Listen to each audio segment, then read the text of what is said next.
Salve galera, professor Tomil na área. Muito bem, hoje vamos ver função exponencial. Para isso é muito importante que você domine as propriedades de potenciação ou então de exponenciação. Caso você sinta a necessidade de revisar, já deixei na nossa plataforma SIGA um material com toda a revisão dessas propriedades, ok? Então você pode consultar lá, as propriedades estão todas lá, bem detalhadas, inclusive com uma pequena lista de exercício, obviamente com as respostas, caso você sinta a necessidade de praticar alguma delas. É claro que com o uso da calculadora científica, as operações de potenciação, quando envolvem números, podem ser resolvidas facilmente. Mas temos inúmeras situações em que na operação de potenciação a gente vai ter uma incógnita, uma variável, e aí a calculadora já não ajuda tanto. Então é importante que você domine as propriedades de potenciação, até mesmo com a calculadora, para que você entenda, né, bem aquilo que você está fazendo. A potenciação é uma operação, e é uma operação matemática que não possui um símbolo, assim como a adição, a multiplicação, a radiciação, certo? E ela consiste em ter um número que é a base e um número que é o expoente. Então veja só aqui, ó, eu tenho 2 elevado à terceira, o 2 é a base e o 3 é o expoente. Por isso também ela é chamada de exponenciação. E a potenciação nada mais é que uma multiplicação sucessiva por um mesmo valor. Quantas vezes ela vai acontecer? Quantas vezes for o expoente. Então 2 na terceira, 2 vezes 2 vezes 2. Nesse caso resultará em 8. Ok? Só para a gente se posicionar com relação à potenciação. Para mais detalhes, você pode consultar o material que foi deixado lá na nossa plataforma SIGA. E lá a gente explora todos os casos, todas as propriedades. Que a gente vai acabar falando aqui no decorrer da nossa aula. A nossa função exponencial ela vai ser escrita em 2 modelos. Ok? Você pode escrever tanto um quanto no outro. Normalmente no ensino médio, quando se estuda a função exponencial, o modelo é um pouco mais simplificado. Ele tem apenas a parte da potência. Tá? Quase não aparece o coeficiente. Nós vamos estudar ela de uma forma um pouquinho mais completa. E cada uma dessas 2 formas vai trabalhar com uma base, que nós definiremos uma como base A, que vai ser uma base positiva diferente de 1, ou então a base E. E E é o número de Euler, que é um número racional, 2,71, 82,81, que também pode ser pronunciado, né, Euler, ficaremos com a pronúncia Euler mesmo, mas abrasileirado, mas também ele é conhecido como número neperiano, tá? Em homenagem a um matemático também. Euler também é um matemático, certo? Ok, então temos a nossa função exponencial. Diferentemente da função do primeiro grau, do segundo grau, que tinha um modelo único, nós temos 2 modelos. E a gente pode escrever no modelo que for mais conveniente para cada caso, certo? Dá para converter um no outro. Então esse modelo vai ter o coeficiente b, que obviamente vai ser sempre diferente de zero, porque se ele for zero, ele anula, né, toda a função exponencial e ela vira uma função constante. E a base da potência da função exponencial vai ser positiva e ainda por cima diferente de 1. E no modelo de base E, não teremos tantas restrições, apenas o E, né, na base e o coeficiente do expoente diferente de zero. Vamos dar uma olhada nessa restrição, né? Lembrando que a função exponencial, em princípio, tem domínio real. Significa que no lugar de x, eu posso colocar qualquer valor real. Vamos dar uma olhada aqui, ó. Aqui eu simplifiquei, né? Compactei a expressão. Ó, o a, que é a base da minha função exponencial, é positivo, maior que zero, e diferente de 1.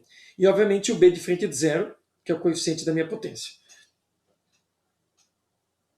Por que o A tem que ser diferente de 1? Vamos pegar um exemplo aqui, ó. B valendo 14 e o A valendo 1. Essa situação aqui não é uma função exponencial. Por quê? Porque 1 elevado a qualquer expoente sempre vai resultar em 1, independente do valor de x. Então, 1 vezes 14, nós teremos 14. Logo, essa função não é uma função exponencial, é uma função constante, certo? Então, por isso que o A não pode ser 1. Por que o A não pode ser 0? Basicamente pelo mesmo motivo. 0 elevado a qualquer número, 0. 0 vezes 5, 0 também. Também se transforma em outra função constante. E já fica óbvio por que o B também não pode ser 0. Aqui temos ainda mais um agravante, né? Não dá para fazer 0 elevado a 0, considerando domínio real. 0 elevado a 0 é determinação. Ok? Mas lembrando que em nenhum desses casos é função exponencial. Também não poderíamos ter base negativa na função exponencial. Certo? Por quê? Vamos a um exemplo. Se o domínio é real, eu posso colocar qualquer valor no lugar do x. Então, colocando meio, nós teremos o seguinte.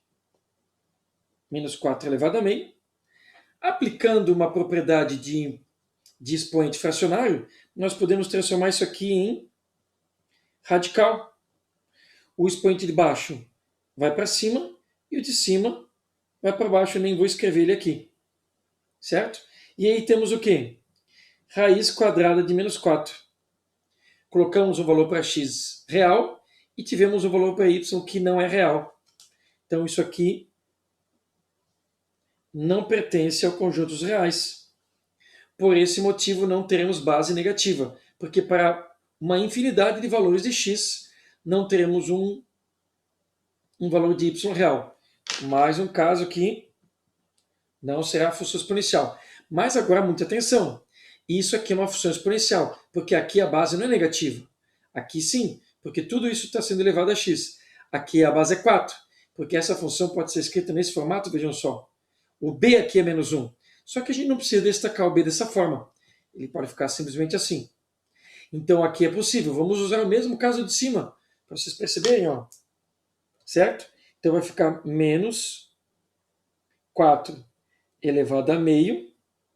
Isso aqui vai ficar menos raiz 4. O de baixo vai para cima e o de cima vai para baixo. Aqui eu até deveria ter colocado parênteses, né? Tá? Não coloquei o parênteses no 1. Porque eu mal escrevi um ali, certo? Aqui não precisa porque aqui é positivo. Então o que nós temos? Menos. Quando a raiz é quadrada não precisa escrever. Quando o expoente 1 também não precisa escrever. E raiz quadrada de 4 é 2 e o menos está lá fora, esperando. Aí sim aqui temos uma função exponencial e a base A aqui é 4 e o B aqui é menos 1. Ok? Então aqui sim, aqui temos uma função exponencial. E o nosso outro caso, né, que é a função exponencial com a base E, lembrando que esse E aqui é um número irracional, 2,71, 82, 81. Muito mais simples de escrever E. Se o E for assumir um outro valor em algum problema, ele terá que ser indicado. Caso contrário, toda vez que aparecer o E, principalmente nesse formato, número de ordem, certo? A diferente de zero e o B também, porque é o coeficiente. Né? Não teria sentido o B ser zero, porque ele também transformaria numa função constante. E aqui fica muito fácil, né? A restrição é só essa. Se a gente colocar o A valendo zero, não importa o valor que vai aparecer na x, né? Que vai aparecer em x, 0 vezes qualquer valor de x vai ficar 0. E E elevado a zero vai dar 1. 1. E 1 vezes B, teremos B. Novamente cai numa função constante. Certo? Lembrando que todo número elevado a zero dá 1. Menos o próprio zero. Mas aqui o número é 2,71, 82, 81. Tá? Então tá aí por que não pode ser zero. Então a função com a base E tem só essa restrição, né? Muito mais tranquila. E a base A temos mais restrições pelos motivos que vimos aqui. Muito bem. Então já temos definido nossos dois modelos de função exponencial. Tá? Base A e base E. Com as suas devidas restrições, que sempre serão consideradas. Certo? Quando que uma função é crescente ou decrescente? Já sabemos. Podemos observar isso graficamente? Sim. Mas olhando já para a função exponencial, sem mesmo ter o gráfico, a gente já consegue definir. Vejam só, pessoal. Quando ela for uma função de base A base vai definir se ela é crescente ou decrescente. Aqui eu fiz uma representação visual para facilitar. Quando a base for maior que 1, a função vai ser crescente. Quando ela estiver entre 0 e 1, ela vai ser decrescente. Para simplificar aqui, eu escrevi menor que 1, maior que 1, menor que 1, mas a gente sabe que ela não vai poder ser negativa em nenhum desses dois valores que aqui estão. Certo? Então, função exponencial no modelo base A, maior que 1 crescente, entre 0 e 1, decrescente. No modelo de base E, a gente analisa o A também, que é o coeficiente do expoente. E aqui fica assim mais intuitivo. Base positiva, desculpe, coeficiente do expoente positivo crescente, negativo decrescente. E a gente vai ver mais alguns exemplos para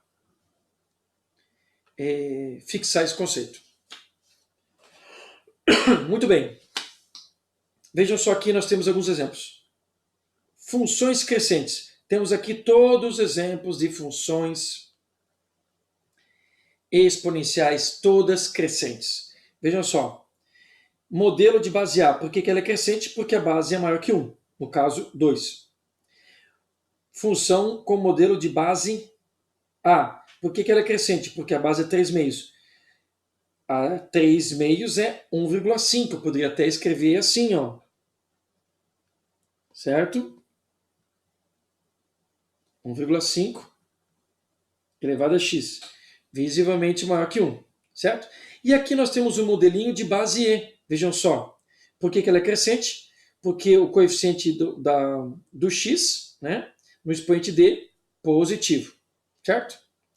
Aqui nós temos um modelinho de base A também. Olha só. O B vale 7 e a base é 2 maior que 1, então crescente. Aqui nós temos que tomar um cuidado. Ó. A base é 1/4. 1/4 é 0,25. Então deveria ser decrescente, porque é menor que 1.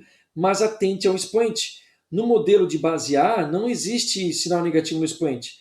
Então aqui a gente pode fazer o seguinte. Se nós invertermos a base de 1/4, ela vai ficar 4. Toda vez que invertemos a fração da base, o expoente troca de sinal. Então ele ficaria assim. Então agora nós podemos perceber, ó, é uma função de base A maior que 1, 4. Certo? No último caso, aqui nós temos, ó, uma função com a base 0,5. Mas toda vez que eu tiver o B negativo, não importa o modelo, pode ser no modelo de base E, o raciocínio se inverte. A gente vai ver graficamente isso depois. Então aqui a base é menor que 1, 0,5. Deveria ser decrescente, mas como B é negativo, ela acaba ficando crescente. Certo? Vamos para outros modelos aqui, ó. Todas essas funções são decrescentes, porque aqui a base está entre 0 e 1, ou seja, menor que 1, 0,14.